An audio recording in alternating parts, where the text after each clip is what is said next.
Pritika. Thank you so much for being with us today and being a part of Spotlight. Really a pleasure to have you with us. The whole purpose of doing Spotlight is to get to know you a little bit better and your journey as an entrepreneur starting SockSoho. So why don't we get started with you telling us a little bit about yourself, and then we'll take it from there. Thank you, Aparna, for having me on your show. It's always my pleasure. And about my journey. So I'm the founder of SockSoho.com, and we are a premium designer sock brand for men. But I do not come from this background. I'm a data scientist from my background.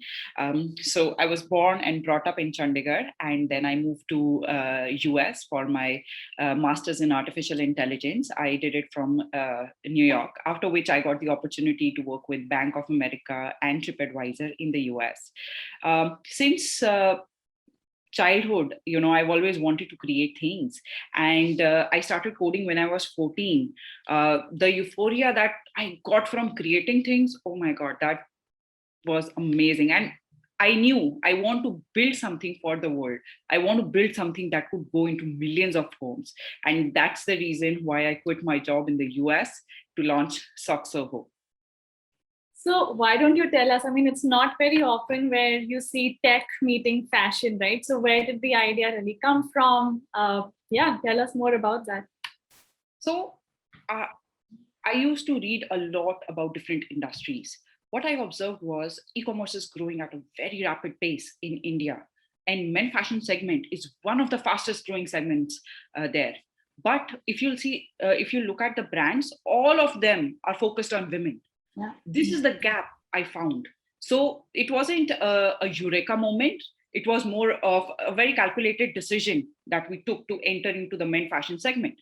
And we thought how to enter into it. What could be our first product? We made a list of 80 different items that are in the men fashion segment, and we weighted them on different attributes. And surprisingly, socks came on the top. And that's how we decided to launch SockSoho.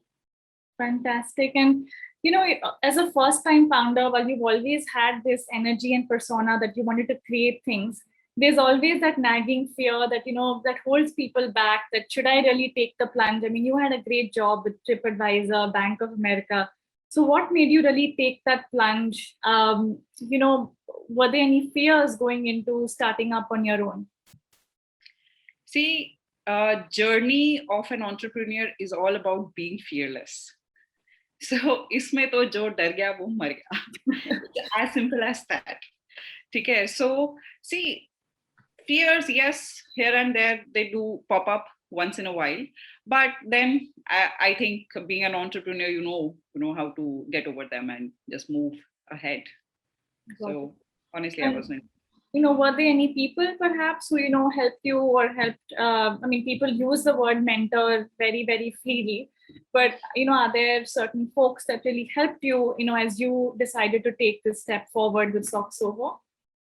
Yes, so there's one mentor, and everybody must follow him, I would say. So Paul Graham, who's the founder of Y Combinator, I consider him as my mentor. So I came across his essays. And once I started reading his essays, I was hooked onto them. I could not think of anything else. The way he explains entrepreneurship, the way he explains how to be a successful entrepreneur, I could not find that information anywhere in the world. And I think even today, I go back to his essays whenever I have a question or anything I want to know. I go back to his essays, read them thoroughly, and I get most of my answers there. So he is my mentor till date. Fantastic. Thanks for sharing that. And you yourself, you've gone through the Y Combinator program in 2020. What was that experience like? Can you share that with us a little bit? Why did you choose Y Combinator? What was, maybe the one or two key takeaways for you as you went through that program? So my philosophy in life is very simple. If I want to learn something, I want to learn from the best people. And when it comes to Y Combinator, it is one of the biggest incubators in the world. And it has produced unicorns like Stripe, Airbnb, Dropbox. And where else can you be in the company of such people, and Y Combinator was the only place. It's the only place that would give you this ecosystem, and that's the reason why we went into Y Combinator, and that has been a very fruitful journey. When it comes to the key takeaways, there are two things that YC teaches you. First of all is make something people want. That is the principle of entrepreneurship or running any startup. You should build something that the world wants. Second is launch fast and iterate faster. Right. So that's what I've learned there. Got it. And I know when we've spoken in the past, you mentioned, you really got to, as you said, learn from the best, and you had a lot of, guest speakers come in at YC. What were maybe one of those two people that you really enjoyed meeting over there or listening to while you were, in that program? So I really enjoyed listening to the founders of Airbnb.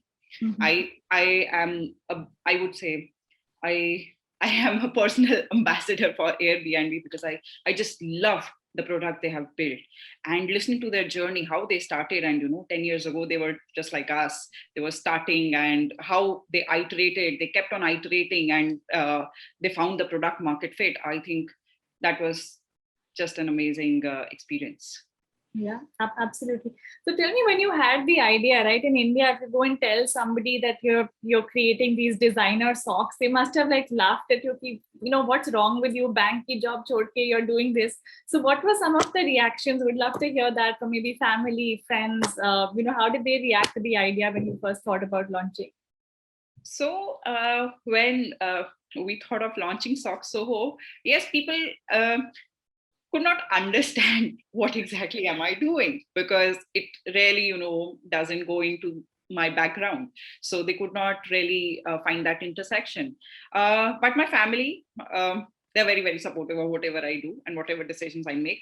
So they were very supportive. They were like, okay, you know what you are doing. So that's great.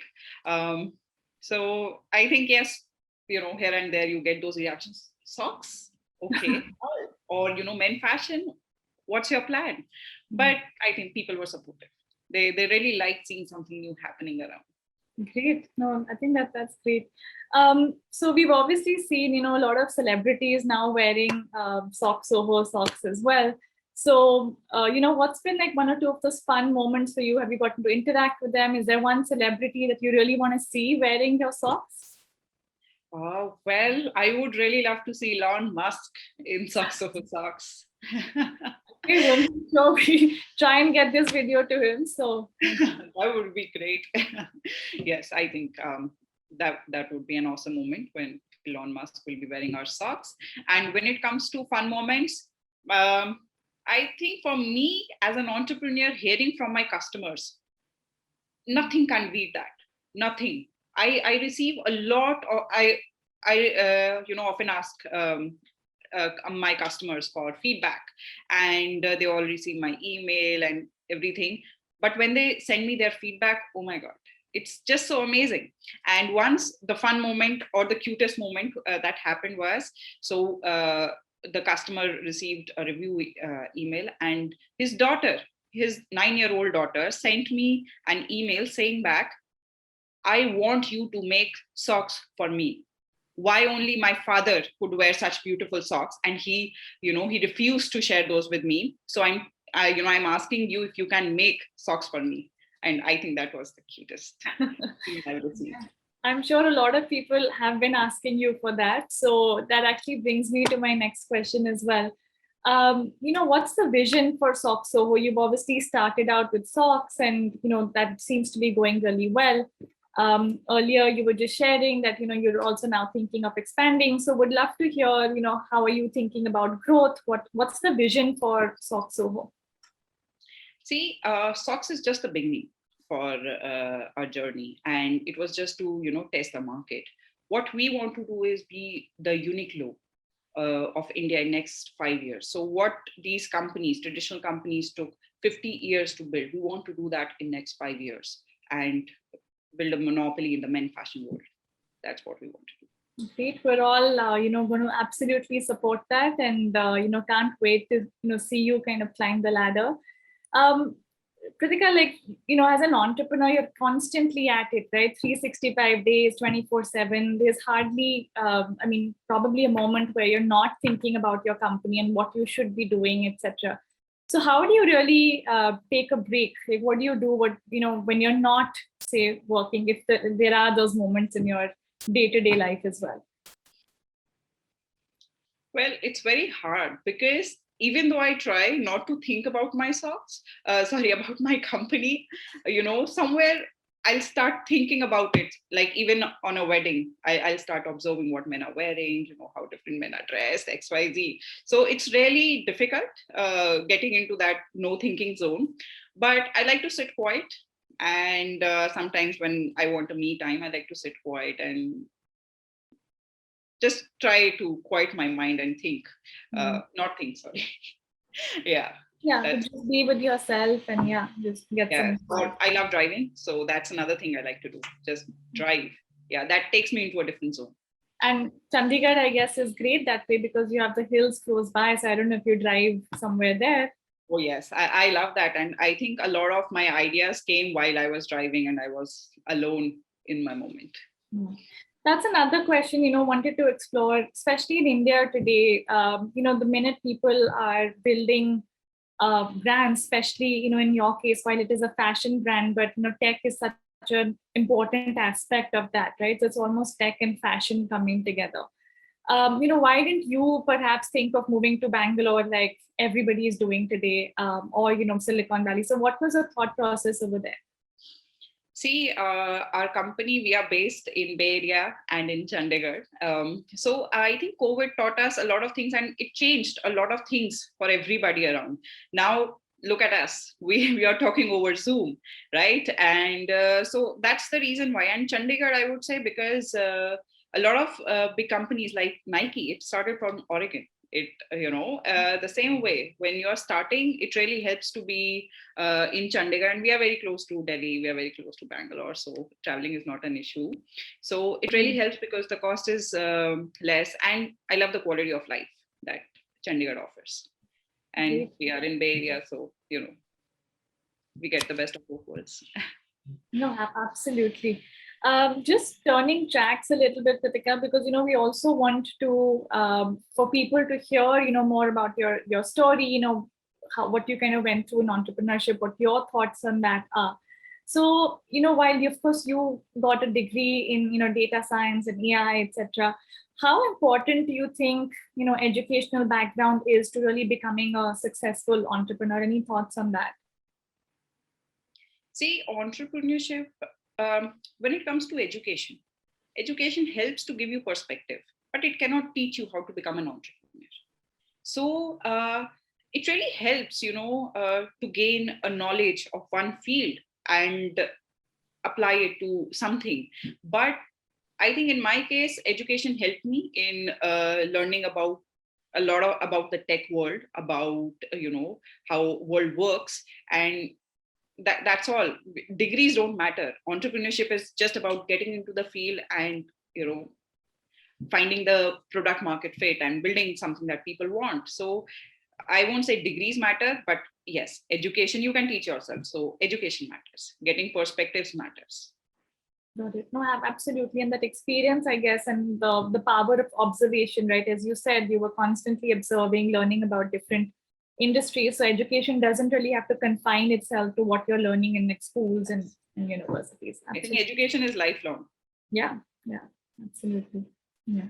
And what, according to you, I mean, there will be like a lot of people who will be listening into this because SockSoho is obviously becoming this really amazing D2C brand. A lot of people are taking notice, and I know your orders have also been kind of really going up through COVID, right? I think one of the few people who actually benefited, which is surprising. You won't be thinking people are buying socks in COVID. But wanted to understand any advice that you would give for young entrepreneurs who are thinking about starting up, or maybe are on the fence about it. So any advice that you'd like to give that was helpful for you when you thought of starting your journey? Yeah. So when you think of entrepreneurship, don't think of it as a career option. Honestly, it's not a career option. It's more like it's a way of life. And for young students, I would say, if you're a student, you must once at least go out and build something. You learn how things work, and you learn a lot out of your books. Like when you're building something, you learn from so many different aspects. And secondly, you'll know if this is your cup of tea or not. So for young students who want to try entrepreneurship, do it while you are in college. That's the best time. And students who are passionate about being an entrepreneur, for them I would just say, whatever your product is, don't wait for years to launch it. Launch it fast. Talk to your customers, iterate it, and build something people want. That's the core principle of building any start or being an entrepreneur. Build something that people want, and find that product market fit if you have. Absolutely. And maybe just, any thoughts on being a woman entrepreneur? How has that, impacted your journey? Would love to hear any thoughts on that. Honestly, I don't think of myself as a woman when I enter into the office, or I don't think so anybody in our team thinks like that. So gender, after a point, it doesn't play any role. As a woman entrepreneur, initially, yes, there are certain societal norms in India that comes into play, but after a point, it's just matter of what you're building and how you're building it, and gender has no role to play in that. Great, great. No, thank you for that, Pritika. I think very, very insightful. And, we definitely maybe want to come back to you with a lot more questions of, especially how you used WhatsApp creatively to, build out a customer base. Maybe just leave it as a teaser right now for whenever we come back to you, but we definitely will. This has been really fun. Thank you so much for doing this with us. Thank you, Aparna, for having me. It's been fun for me as well. Thanks a lot.